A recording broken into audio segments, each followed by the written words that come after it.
নবী আলাইহিস সালাতু ওয়াস সালামের শাফাআত ছাড়া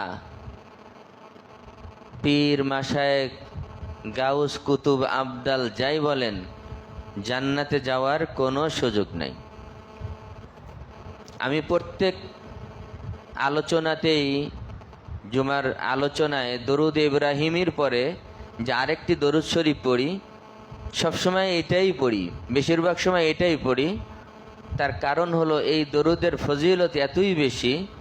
বুখারীর হাদিস শরীফের মধ্যে এসেছে, আল্লাহুম্মা সাল্লি আলা মুহাম্মদ ওয়া আলা আলি মুহাম্মদ ওয়া আনজিলহুল মাকআদাল মুকাররাবা ইনদাকা ইয়াউমাল কিয়ামা।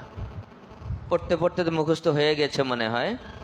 এই দরুদ সম্পর্কে বুখারীর হাদিস শরীফের মধ্যে এসেছে, আল্লাহ রাসূল সাল্লাল্লাহু আলাইহি ওয়াসাল্লাম বলেন, যদি কেউ এই দরুদ শরীফ পড়ে তাহলে তার জন্য এক রিওয়ায়াতের মধ্যে আসছে যে জান্নাত অবধারিত, আর এক রিওয়ায়াতের মধ্যে আসছে ওয়াজাবাত লাহু শাফাআতি, রোজ কিয়ামতে তার জন্য আমির নবীর সুপারিশ অপরিহার্য, ওয়াজিব হয়ে গেল।